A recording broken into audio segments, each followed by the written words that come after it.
So hello guys, welcome back to your educational virus and my name is Nikhil Kumar. तो guys आज की video भी बहुत ही ज्यादा इंपॉर्टेंट होने वाली है हमेशा की तरह। क्यों गाइस, आज की वीडियो में लेकर आया हूँ क्लास 10th के साइंस का चैप्टर 6 कंट्रोल एंड कोऑर्डिनेशन। जी हाँ गाइस, बायोलॉजी का ये भी बहुत ही इंपॉर्टेंट चैप्टर है। इस चैप्टर पे से बेस्ड आपके 10 मार्क्स के 8 मार्क्स से आपके क्वेश्चन आते ही आते हैं और स्पेशली 3 नंबर वाले में तो आते ही हैं।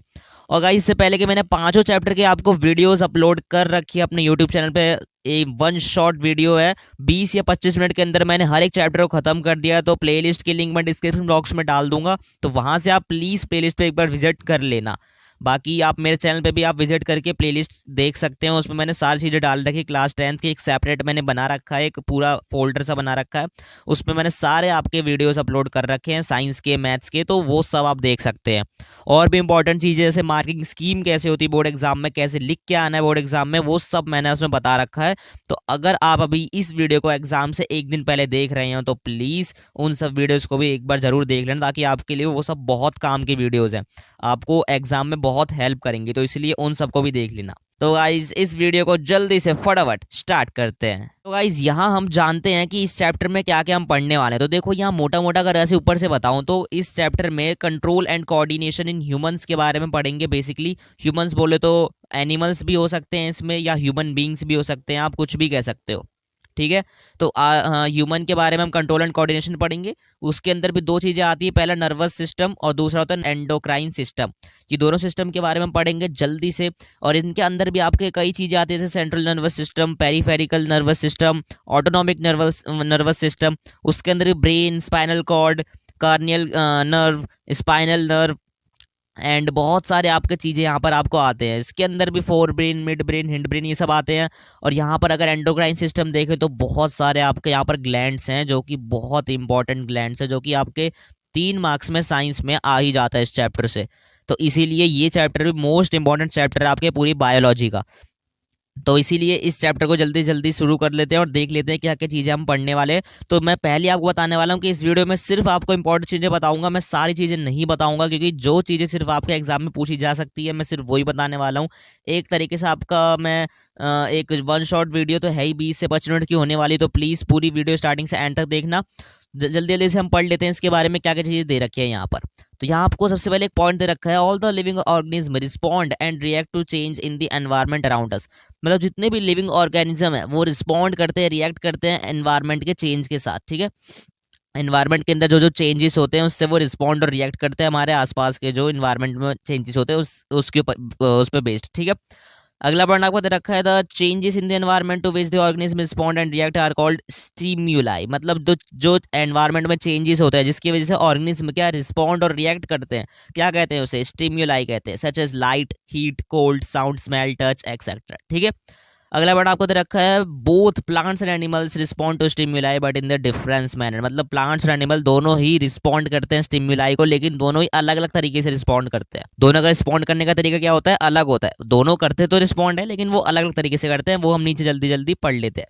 अब यहाँ पर आपको नीचे दे रखा है control and coordination in animals. इसके अंदर आपके दो चीजें होती है, पहला आपका होता है नर्वस सिस्टम, दूसरा होता है एंडोक्राइन सिस्टम। ये दोनों मैंने आपको भी बताए थे, नर्वस सिस्टम क्या होता है, एंडोक्राइन सिस्टम क्या होते हैं। इनके बारे में आप धीरे धीरे हम नीचे पढ़ते हैं। यहाँ पर आपको सबसे पहले दे रखा है नर्वस सिस्टम। अब यहाँ आपको दे रखा है control and coordination are provided by nervous and muscular tissue. इसके अंदर क्या होता है, आपका जो कंट्रोल और कोऑर्डिनेशन होते हैं वो नर्वस बोले तो नर्व, आपकी जो नसें होती है उसके द्वारा, और मसल टिश्यू के द्वारा क्या होती है, प्रोवाइड होती है, ठीक है। नीचे के रखे आपको, nervous tissue is made up of an organised network of nervous cell और न्यूरॉन्स। मतलब जो नर्वस टिश्यू होते हैं वो एक ऑर्गेनाइज्ड नेटवर्क नर्व सेल से बने होते हैं और न्यूरॉन से बने होते हैं, and is specialised for conducting information via electrical impulses from one part to body to another. मतलब ये इन्फॉर्मेशन एक तरीके से ट्रांसपोर्ट करते हैं बॉडी के एक पार्ट से दूसरे पार्ट तक का, ठीक है। इसका सिंपली यही मतलब था, बाकी आपको इसमें कॉम्प्लेक्स डेफिनेशन तो दी रहती, मैंने आपको पिछली वीडियो भी कहा था, लेकिन आपको वही चीज़ें सिर्फ पढ़नी है, वही चीज़ें याद रखनी है जो मैं आपको बताऊंगा। तो इसीलिए प्लीज़ पूरी वीडियो स्टार्टिंग से एंड तक देखना और पूरे सभी चीज़ों को अच्छे तरीके से करना, और एक नोटबुक और पेन लेके जरूर बैठना, ताकि जितने भी चीज़ें बता रहा हूँ मैं सारी चीज़ें आप नोट करो अपनी बुक में, ठीक है। अब यहाँ पर आपको दे रखे हैं रिसेप्टर्स। रिसेप्टर्स बहुत इंपॉर्टेंट है आपके बायोलॉजी में, यहाँ तक कि कंट्रोल एंड कोऑर्डिनेशन इस चैप्टर में तो है ही इंपॉर्टेंट, और आपके पूरी बायोलॉजी में इन सब का भी काम आ सकता है। ठीक है, रिसेप्टर्स को अच्छे तरीके से पढ़ लेना। रिसेप्टर्स आपके टोटल आपके 5 होते हैं, 5 चीज़ों में होती है। पहला आपका होता है ईयर। ईयर में क्या होता है आपका रिसेप्टर, फोनो रिसेप्टर होता है। क्या होता है, फोनो रिसेप्टर होता है आपके ईयर्स में, जो कि आप कान जो आपके होते हैं उसमें फोनो रिसेप्टर्स होते हैं, जो कि आपकी हीयरिंग के लिए होते हैं, मतलब सुनने के लिए होते हैं, और balance of the body, body का बैलेंस बनाने के लिए भी आपके होते हैं। अब नीचे आप जाएंगे, नीचे आपको दे रखा है यहाँ पर आइस। आइस का क्या, इसके अंदर कौन से रिसेप्टर्स होते हैं, आइस के अंदर होते हैं आपको फोटो रिसेप्टर्स, जो कि आपको देखने के लिए हेल्प करते हैं।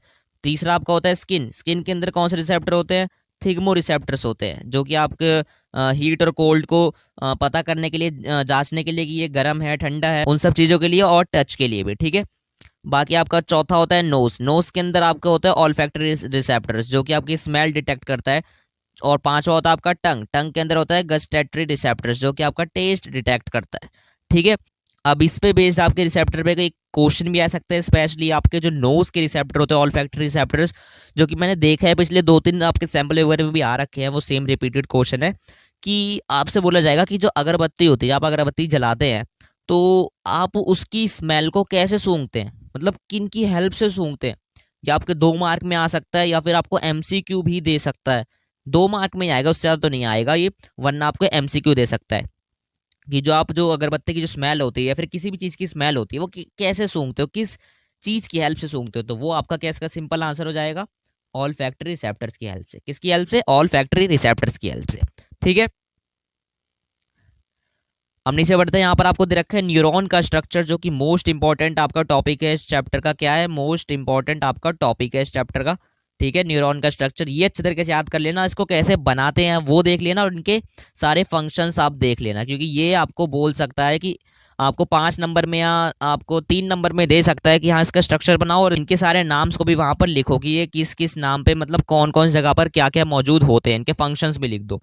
ठीक है, तो इस हिसाब से पूछेगा। आप जल्दी जल्दी मैं इन सबको ही बता देता हूँ। देखो, न्यूरॉन के बारे में आपको क्या दे रखा है, it is a structural and functional unit of nervous system. ये नर्वस सिस्टम का क्या फंक्शनल और स्ट्रक्चरल यूनिट होता है। अब यहाँ पर इसका सबसे सिंपल डायग्राम आपको दे रखा है, आपके एनसीईआरटी में भी दे रखा है। एनसीईआरटी वाला देख लेना, ये वाला आपको थोड़ा सा कॉम्प्लिकेटिव दे रखा है, बट एनसीईआरटी वाला ज़्यादा आसान है, थोड़ा दिखने में भी आसान है, और उसको बनाने में भी ज़्यादा आसान है, तो वो देख लेना एनसीईआरटी वाला, तो वो ज़्यादा बेटर रहेगा आप लोग के लिए। लेकिन समझ लो क्या होता है आपका ये न्यूरॉन। अब ये देखो, न्यूरॉन आपके नर्व्स के अंदर पाई जाती है। क्या, नर्व्स के अंदर आपके पाई जाती है। अब ये न्यूरॉन होते क्या हैं, इनके अंदर देखो, सबसे पहला जो न्यूरॉन के जो ऊपर ही जो छोटी छोटी सी आप देख रहे हो ना, डाली टाइप कह लो आप इसे, पेड़ की जो डाली होती है ऐसी है ये न्यूरॉन का, ये छोटे छोटे जो आप देख रहे हो, यहाँ पे क्या होता है, ये आपके डेंड्राइट्स होते हैं। क्या होते हैं, आपके डेंड्राइट्स होते हैं। ठीक है, अब ये जो है, ये जो बीच का इतना पोर्शन है, ये जो बीच का पोर्शन है, इसे क्या कहते हैं हम, सेल बॉडी कहते हैं। क्या बोलते हैं, सेल बॉडी। ठीक है, और अब ये जो इसके बीच में देख रहे हो छोटा सा गोला सा है, ये इसे कहते हैं हम न्यूक्लियस। न्यूक्लियस तो आप जानते हो किसी भी सेल का क्या होता है, सेंटर वाला जो इस पूरे सेल को क्या करता है, कंट्रोल करता है, वो न्यूक्लियस कहलाता है। अब यहाँ नीचे देखो, नीचे यहाँ पर आपको दे रखा है ये जो लंबी सी आपको जो दिख रही है, थोड़ी तार जैसी लंबी सी दिख रही है, इन सब चीज़ें थोड़ा याद करो। अपने जो आपके जो डेली लाइफ में जो चीज़ होती है, थिंग्स होती है ना, उससे रिलेट करने की कोशिश करो। जैसे मैंने आपको ये बताया था पेड़ की डाली, ये मैंने बताया आपको बॉडी शरीर, ये बीच का क्या बताया, न्यूक्लियस जो सेंटर होता है किसी भी चीज़ का, और ये क्या बताया मैंने, एक तार जैसा जो आपको, तो मतलब मैंने डेली लाइफ से रिलेट करने की कोशिश करा। ठीक है, तो यहाँ पर क्या दे रखा है, जो बीच में तार जैसे दे रखा है, इसे कहते हैं हम एक्सॉन। ये एक्सॉन होता है। ठीक है, इसी की हेल्प से क्या होती है, ट्रांसफर होती है न्यूरॉन के अंदर, क्या किसी भी इंफॉर्मेशन को या किसी भी चीज को ये क्या करता है, ट्रांसफर करता है एक्सॉन की हेल्प से भी। ठीक है, अब ये जो लास्ट में आपको दे रखा है, जो सबसे लास्ट में आपको ये दे रखे हैं तीन चीजें, ये जो है, ये जहाँ पर ये पेड़ की जड़ें हैं मान लो इसे एक पेड़ मान लो, ये जो पेड़ की जो जड़ें हैं, ये जो दे रखे हैं, इसे कहते हैं हम नर्व एंडिंग। यहाँ पर जो आपका नर्व वो एंड हो जाता है। ठीक है, तो आई होप आप लोग समझ चुके होंगे न्यूरॉन का जो पूरा स्ट्रक्चर है। नीचे आपको दे रखा है न्यूरोमस्कुलर जंक्शन, ये इतना इंपॉर्टेंट नहीं है, लेकिन फिर भी आप चाहें तो इसे पढ़ लेना, बाकी इतना इंपॉर्टेंट नहीं है ये टॉपिक। न्यूरॉन का इंपॉर्टेंस है इसलिए मैंने उसे बता दिया। अब यहाँ पर इनके फंक्शंस की बात हुई है, तो फंक्शंस ये मैं अभी नहीं बताऊंगा, क्योंकि बहुत फिर बड़ा हो जाएगा वीडियो, क्योंकि इसमें अंदर बहुत सारी चीज़ें हैं, ये सब आप खुद पढ़ लेना अपने से। बाकी मैंने आपके नाम तो मैंने बता दिए क्या क्या होते हैं, ये पढ़ लो, स्नैप्स किसे कहते हैं। स्नैप क्या होता है? स्नैप ये थोड़ा प्रोनाउंस करने में मेरे से गलती हो सकती है, लेकिन कई लोग इसे स्नैप कहते हैं, कई लोग इसे साइनैप कहते हैं, कुछ भी कह सकते हो, लेकिन ये होता तो है, कुछ तो होता है ना, एक वर्ड तो है ना स्नैप। ठीक है, तो ये क्या होता है इसको जान लो। स्नैप क्या होता है? It is a gap filling with between the nerve ending और one neuron and dendrite of the other neuron. मतलब थोड़ा ध्यान समझो, यहाँ पर मान लो ये एक न्यूरॉन है और ये आपका एक न्यूरॉन है। अब यहाँ पर इन दोनों के बीच में जो जो गैप है ना, ये जो इन दोनों के बीच में, दो न्यूरॉन के बीच में जो गैप है ना, यही आपका कहलाता है स्नैप कहलाता है। क्या कहलाता है? ये आपका स्नैप कहलाता है, यही। ठीक है, यही आपका क्या कहलाता है? स्नैप कहलाता है। जो बीच का दोनों गैप है, ये आपका कहलाते हैं स्नैप कहलाते हैं। अब इसमें क्या होता है कि जो पहला जो न्यूरॉन होता है उसका डेंड्राइट और दूसरे न्यूरॉन का क्या, नर्व एंड, जहां पर वो नर्व एंड हो रहा है दूसरे न्यूरॉन का, और जो पहले न्यूरॉन का जो डेंड्राइट था, वो दोनों के बीच का जो गैप होता है उसे क्या कहते हैं? स्नैप कहते हैं। Here electrical signal is converted into chemical signal for the onward transmission. यहाँ पर आपको जो इलेक्ट्रिकल सिग्नल होते हैं उसे केमिकल सिग्नल में कन्वर्ट करके क्या करते हैं? ट्रांसमिशन करते हैं। ठीक है, तो ये आपका क्या कहलाता है? सिनैप्स कहलाता है। मतलब दो ऐसे आपके नर्वस न्यूरॉन के बीच का जो गैप होता है, इसे क्या कहते हैं? हम स्नैप कहते हैं। ठीक है, तो आई होप आप लोग समझ चुके होंगे। अब यहाँ जान लो एक रिफ्लेक्स एक्शन, जो कि इस चैप्टर का मोस्ट इंपॉर्टेंट टॉपिक है, जिसके ऊपर से सवाल बन के आएगा ही आएगा, ये 100% है। ये पिछले साल भी आया था, आपके मिड टर्म में भी आया था, आपके प्री बोर्ड में भी आया था, और आपके बोर्ड में भी आने के बहुत ही ज़्यादा चांसेस है, क्योंकि मैंने सैम्पल पेपर में इसके ऊपर बेस्ड क्वेश्चंस देखे। ठीक है, तो रिफ्लेक्स एक्शन देख लो क्या होता है। Reflex action is quick sudden and immediate response of the body to a stimulus. मतलब ये किसी भी बॉडी का, मतलब किसी भी एनिमल का, एनिमल बॉडी, ह्यूमन बॉडी या प्लांट बॉडी भी कह लो, किसी भी बॉडी, प्लांट तो नहीं वैसे, ह्यूमन या एनिमल बॉडी का जो आपका जो सबसे क्विक, सबसे सडन जो रिएक्शन होता है ना, वो आपका कहलाता है रिफ्लेक्स एक्शन कहलाता है। तो ये जो आपका इमीडिएट रिस्पांस या सडन रिस्पांस या क्विक रिस्पांस जो होते हैं, वो आपके रिफ्लेक्स एक्शन कहलाते हैं। जैसे नी जर्क, ठीक है, विदड्रॉवल ऑफ हैंड और टचिंग ऑन हॉट ऑब्जेक्ट। मतलब किसी गर्म चीज को जब आप छूते हो, जब आपका उंगली जो पीछे चल जाती है छूने के बाद, तो वो क्या होता है? आपका रिफ्लेक्स एक्शन कहलाता है। सडन रिस्पॉन्स होता है, वो क्विक रिस्पॉन्स होता है, उसे ही हम रिफ्लेक्स एक्शन कहते हैं। इसके अंदर रिफ्लेक्स आर्क आता है। Reflex arc, the pathway through which nerve impulse pass during reflex action is called reflex arc. इसके अंदर आपको दो तीन चीज़ें दे रखी है, जैसे रिसेप्टर ऑर्गेन और इफेक्टर ऑर्गेन, ये सब दे रखा है। स्टिम्युलस, रिस्पॉन्स, ये सब देख लेना, ये इंपॉर्टेंट उतने नहीं है। ये जो आपको दे रखे हैं कुछ एक्स्ट्रा चीज़ें, ये वैसे ज़्यादा इंपॉर्टेंट नहीं है, इस पे आपके क्वेश्चन नहीं आते हैं।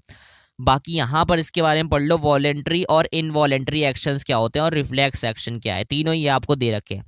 वॉलेंट्री एक्शंस के बारे में सबसे पहले जान लो। तो वॉलेंट्री एक्शन क्या होते हैं? Controlled by fore brain, for example talking, writing. तो जो आपके ब्रेन के कंट्रोल में होता है उसे हम क्या कहते हैं? वॉलेंट्री एक्शंस कहते हैं। जैसे आप बात कर रहे हो, लिख रहे हो, मैं अभी आपके सामने आपके लिए वीडियो बना रहा हूँ, तो मैं जो बोल रहा हूँ वो क्या हुआ? मेरा इनवॉलेंट्री, वो मेरा क्या हुआ? वॉलेंट्री हुआ। मतलब मैं खुद से कर रहा हूँ, खुद से, मतलब मैं चाह रहा हूँ कि हाँ मैं बोलूँ या मैं मतलब मैं काम करूँ, तो वो क्या हुआ? वॉलेंट्री एक्शन हुआ। या आपका क्या संभालता है? फोर ब्रेन संभालता है। अब यहाँ इनवॉलेंट्री एक्शन दे रखा है, तो ये मिड ब्रेन और हिंड ब्रेन के कंट्रोल से होता है। मिड ब्रेन और हिंड ब्रेन का कंट्रोल ही क्या काम होता है कि इनवॉलेंट्री एक्शंस करवाना। जैसे आपका हार्ट बीट हो गया, वॉमिटिंग हो गया, रेस्पिरेशन हो गया, या आपका ब्लड सर्कुलेशन हो गया, क्या करवाता है? ये इनवॉलेंट्री एक्शन होता है, और ये कौन करवाता है? मिड और हिंड ब्रेन। ठीक है, अब यहाँ नीचे दे रखा है आपको reflex action control by spinal cord. यहाँ पर ये जो होता है कंट्रोल बाय स्पाइनल कॉर्ड होता है। जैसे आपका withdrawal on hand on touching और हॉट ऑब्जेक्ट, जो मैंने आपको बताया था, गर्म चीज़ को छू लेते हो तो आपका हाथ जो पीछे चल जाता है, वो रिफ्लेक्स एक्शन कहलाता है। वो किसकी हेल्प से होता है? आपका स्पाइनल कॉर्ड की हेल्प से होता है। ठीक है, यहाँ पर आपको नीचे दे रखा है ह्यूमन नर्वस सिस्टम, ये पढ़ लो, ये इंपॉर्टेंट है। Central nervous system, peripheral nervous system होता है। सीएनएस में ब्रेन और स्पाइनल कॉर्ड होता है। पीएनएस में आपका cranial nerve arise from the brain और spinal nerves arise from the spinal cord होता है। अब इनको भी धीरे धीरे जल्दी जल्दी हम जान लेते हैं। ठीक है, तो ह्यूमन ब्रेन के बारे में जान लो। Human brain main coordination control of body, जो कि मेन आपके कंट्रोल ऑफ बॉडी का कोऑर्डिनेशन होता है वो आपके ब्रेन में होता है, जो कि 3 पार्ट्स में होता है, hind brain, mid brain, fore brain. और अब सबसे पहले जान लो फोर ब्रेन किसे कहते हैं। It is the most complex और specialist part of the brain. It consist of cerebrum. ठीक है, ये सबसे मोस्ट कॉम्प्लेक्स होता है, सबसे ही पेचीदा सा आपका एक पार्ट होता है ब्रेन का, जो कि सेरेब्रम कंसिस्ट करता है। इसका फंक्शन क्या होता है? थिंकिंग पार्ट ऑफ ब्रेन, जो भी आप सोचते हो किसकी हेल्प से सोचते हो, फोरब्रेन की हेल्प से सोचते हो। कंट्रोल द वॉलेंट्री एक्शन, जो कि हमने अभी ऊपर पढ़ाई है। स्टोर्स इन्फॉर्मेशन स्टोर करता है। Receive sensory impulses and various part of the body and integrated it. और नीचे दे रखा है सेंटर एसोसिएटेड विद हंगर, जो कि आपकी भूख को भी यही कंट्रोल करता है। तो ये आपके फंक्शन हो गए किसके, फोरब्रेन के हो गए। मोस्ट इंपॉर्टेंट है, ये आपके एग्जाम में एमसीक्यू में या फिर 2 मार्क क्वेश्चन में आ सकते हैं। इसके फंक्शंस के बारे में पढ़ लेना। ब्रेन के फंक्शन पूछे जाते हैं, हर बार पूछे जाते हैं और इस बार भी पूछे जाएंगे, तो इसलिए इनके फंक्शंस को जरूर पढ़ लेना, ठीक है। अब नीचे देख लेते हैं हम मिड ब्रेन के बारे में। मिड ब्रेन में क्या दे रखा है, control involuntary action such as change in pupil size, जो कि आपके प्यूपिल का जो साइज होता है वो भी चेंज किसकी हेल्प से होता है, मिड ब्रेन की हेल्प से होता है, जो कि हमने ऊपर पढ़ा था इनवॉलेंट्री एक्शंस। प्यूपिल जो आपके आँख के अंदर जो आपकी प्यूपिल्स होती हैं वो किस साइज का जो चेंज होता है किसकी हेल्प से होता है, मिड ब्रेन की हेल्प से होता है। Reflex movement of head, neck and trunk, जो कि आपका सर, गर्दन और आपके जो छाती का जो मूवमेंट होता है वो आपका किसकी हेल्प से होता है, मिड ब्रेन की हेल्प से होता है। नीचे दे रखा है आपको हिंड ब्रेन। हिंड ब्रेन के अंदर 3 पार्ट्स आते हैं इसके, सेरेबेलम, मेडुला और पॉन्स। सेरेबेलम क्या करता है, कंट्रोल पोस्चर एंड बैलेंस, ये आपके बॉडी पोस्चर और आपके बैलेंस को क्या करता है, कंट्रोल करता है। And precision of voluntary actions, voluntary action को प्रिसिशन करता है, जो कि आपका पिकिंग पेन, जैसे आपने पेन को उठाया तो यहाँ पर क्या करता है, सेरिब्रम आपका ये काम करता है कि आपका वॉलेंट्री एक्शंस को क्या करता है, कंट्रोल करता है, वॉलेंट्री एक्शंस को नियंत्रित करता है। मेडुला कंट्रोल इनवॉलेंट्री एक्शन या इनवॉलेंट्री एक्शंस को कंट्रोल करता है, जैसे ब्लड प्रेशर, स्लाइवेशन, वॉमिटिंग, ये सब क्या होता है, मेडुला के अंदर ही होता है, मतलब मेडुला की हेल्प से होता है, ठीक है। पॉन्स इनवॉलेंट्री एक्शन ये भी कंट्रोल करता है, ये रेगुलेशन ऑफ रेस्पिरेशन करता है, ये मोस्ट इंपॉर्टेंट है पॉन का। ये एक एग्जांपल है, सबसे बेस्ट एग्जांपल है कि ये रेस्पिरेशन को क्या करता है, रेगुलेशन करवाता है, ठीक है। तो इन तीनों को भी आप फंक्शंस अच्छे तरीके से पढ़ लेना, एग्जाम के पर्पज से मोस्ट इंपॉर्टेंट आपके ये टॉपिक्स है, बहुत इंपॉर्टेंट है। यहाँ पर आपने दे रखा है, यहाँ ब्रेन का जो पूरा स्ट्रक्चर होता है ये भी बहुत इंपॉर्टेंट है। डायग्राम ऑफ ब्रेन ये पूछा जाता है। वैसे तो मैंने पिछली वीडियो में आपको बताया था और इस वीडियो में बता रहा हूँ कि आपके वैसे डायग्राम वाले अब क्वेश्चंस बहुत ही कम हो गए, ना के बराबर हो गए, वैसे तो पूछे जाते भी नहीं। अगर पूछा गया तो इस चैप्टर में बायो में से ये डायग्राम आपका जरूर आएगा, ये आएगा, वरना आपका ऐसे एक नेक्स्ट चैप्टर है हाउ टू ऑर्गेनिज्म रिप्रोड्यूस, उसमें से आपका रिप्रोडक्टिव सिस्टम आपका बनाने को बोल देगा, वरना यही दोनों में से डायग्राम आता है। हेरिडिटी से तो नहीं आएगा, बाकी लाइफ प्रोसेस से भी नहीं आएगा, इन दोनों में से ज़्यादातर चांस होते हैं आने के डायग्राम, ठीक है। तो इन दोनों को अच्छे तरीके से पढ़ लेना। Projection of brain and spinal cord, ये इनके बारे में थोड़ा सा आपको जानकारी दे रखी है कि brain is protected by a fluid filled balloon which act as shock absorber and is enclosed in cranium, या फिर जिसे आप स्कल भी कह सकते हो और ब्रेन बॉक्स भी कह सकते हो। तो आपका जो ब्रेन होता है वो प्रोटेक्टेड होता है एक फ्लूइड से, जो कि एक बैलून के अंदर फिल्ड रहता है, जो कि आपको शॉक और एब्जॉर्प्शन से, जो कि आपका जो शॉक होता है, मान लो आपका सर पे किसी ने से थप्पड़ से मार दिया, तो जो आपको जो दर्द नहीं होता है, महसूस होता है, वो कौन कर लेता है अपने अंदर, वो कर लेता है क्रैनियम। क्रैनियम अपने अंदर दर्द को क्या कर लेता है, एब्जॉर्व कर लेता है, ताकि आपको वो दर्द ना पहुंचे। तो आपके एक तरह से क्रैनियम जो है वो आपके ब्रेन को क्या कर रहा है, प्रोटेक्ट कर रहा है, ठीक है। बाकी स्पाइनल कॉर्ड का क्या काम होता है, spinal cord is enclosed in vertebral column, ये वर्टिब्रल कॉलम्स में क्या एनक्लोज्ड होता है, इसके बारे में और अच्छे तरीके से पढ़ लेंगे हम आगे। बाकी नीचे दे रखा है आपको coordination between nervous and muscular tissue, this is not a important topic of this chapter, but फिर भी आप पढ़ लेना, एग्जाम के पर्पज से तो उतना इंपॉर्टेंट नहीं है, बट फिर भी पढ़ लेना, नॉलेज के लिए तो होनी चाहिए सब चीज़ें आपको पता, ठीक है। तो इनको पढ़ लेना। नीचे दे रखा है आपका limitation of electrical communication nervous system, ये भी इंपॉर्टेंट नहीं है, लेकिन पढ़ लेना जरूर। केमिकल कम्युनिकेशन नहीं इंपॉर्टेंट है उतना, ये भी मैं नहीं बताऊंगा अभी। कोऑर्डिनेशन इन प्लांट्स, ये जान लो, अब ये बहुत इंपॉर्टेंट आ गया यहाँ पर, मूवमेंट ऑफ प्लांट्स आ गए, इंडिपेंडेंट ग्रोथ और डिपेंडेंट ग्रोथ होता है, ठीक है। प्लांट के जो मूवमेंट होते हैं दो तरीके से होती है, इंडिपेंडेंट और डिपेंडेंट। अब इंडिपेंडेंट का मतलब क्या हुआ, इमीडिएट रिस्पॉन्स टू स्टिम्युलस, मतलब स्टिम्युलस को क्या है, इमीडिएट रिस्पॉन्स करना, जो कि आपके नेस्टिक मूवमेंट होता है। इसके अंदर भी दो चीज़ें आपको, दो पॉइंट आपको दे रखे हैं। Plant use electrical chemical means to convey information from cell to cell, मतलब जो प्लांट्स होते हैं वो इलेक्ट्रिकल केमिकल क्या यूज करते हैं, किसके लिए, सेल के अंदर इंफॉर्मेशन को क्या करने के लिए, कन्वे करने के लिए, ठीक है। दूसरा पॉइंट किधर रखा है आपको, for movement of happen cells change their shape for changing the amount of water in them resulting in swelling और श्रिंकिंग ऑफ सेल्स, मतलब ये जो आपके प्लांट्स के जो अंदर जितने भी चीज़ें होती हैं, जैसे सेल का चेंज होना, उनके शेप का चेंज होना, वाटर का अमाउंट कितना है, स्वेलिंग का क्या रिजल्ट हुआ, स्वेलिंग का क्या रिजल्ट है, सेल्स का श्रिंकिंग करना, ये सब क्या, ये भी क्या करता है, डिपेंडेंट होता है किसके ऊपर, ग्रोथ के ऊपर, ठीक है। इसका एग्जांपल आपका ड्रॉपिंग ऑफ लीव्स, जो लीव्स के जो ड्रॉप होते हैं वो इंडिपेंडेंटली ड्रॉप होते हैं, ठीक है। तो यहाँ पर इसका सबसे बेस्ट एग्जांपल आपको दे रखा है। डिपेंडेंट क्या होता है? These movements are tropic movements. इन मूवमेंट्स को हम क्या कहते हैं? ट्रॉपिक मूवमेंट्स कहते हैं। जैसे आपका directional movements in response to stimulus, और इसके अंदर जो होते हैं वो डायरेक्शनली मूवमेंट होते हैं, किसके? डायरेक्शनल मूवमेंट होते हैं स्टिमुलस के रिस्पांस में, ठीक है। आगे नीचे आपको दे रखा है डेंड्रिल्स के बारे में, ये इतना इंपॉर्टेंट नहीं है लेकिन फिर भी पढ़ लेना। बाकी इसके नीचे जो सबसे मेन चीजें दे रखी है वो दे रखी है ये फोटोट्रोपिज्म, जियोट्रोपिज्म, केमोट्रोपिज्म और हाइड्रोट्रोपिज्म, ये सब पढ़ लो। मूवमेंट टुवर्ड्स लाइट, मतलब जो आपका प्लांट ग्रोथ हो रहा है वो सनलाइट की तरफ ग्रोथ हो रहा है करके, मतलब उसका जो मुंह है वो सनलाइट की तरफ है, तो वो फोटोट्रोपिज्म कहलाता है। जो कि आपका एग्जांपल है जैसे growth of shoot towards light, जो आपकी शूट होती है। फिर जो मैंने आपको बोला कि जो प्लांट्स होते हैं वो जिस साइड भी ग्रोथ करते हैं, मतलब लाइट के साथ, लाइट के अगर तरफ, सनलाइट की तरफ अगर ग्रोथ कर रहे हैं तो वो फोटोट्रोपिज्म हो गए। जियोट्रोपिज्म में क्या हो गया? मूवमेंट टुवर्ड्स या अवे फ्रॉम ग्रेविटी, मतलब ग्रेविटी से दूर या फिर ग्रेविटी की तरफ ग्रोथ कर रहे हैं, तो वो आपका क्या कहला गया? जियोट्रोपिज्म कहला गया। जैसे growth of root in soil, जो कि रूट्स का अगर सॉइल के अंदर जो ग्रोथ होता है वो ग्रेविटी की तरफ हो रहा है, ग्रेविटी से अलग होके हो रहा है, तो वो जियोट्रोपिज्म में आ जाते हैं, ठीक है। केमोट्रोपिज्म, इसमें क्या होता है? केमिकली मूव होता है, केमिकल की तरफ मतलब मूव होगा या फिर केमिकल से अवे मूव होगा, ठीक है। इसका एग्जांपल है growth of pollen tube towards ovule, जो पोलन जो ग्रोथ होता है किसका? पोलन ट्यूब का ओव्यूल के ऊपर आके, वो कीमोट्रोपिज्म में आता है।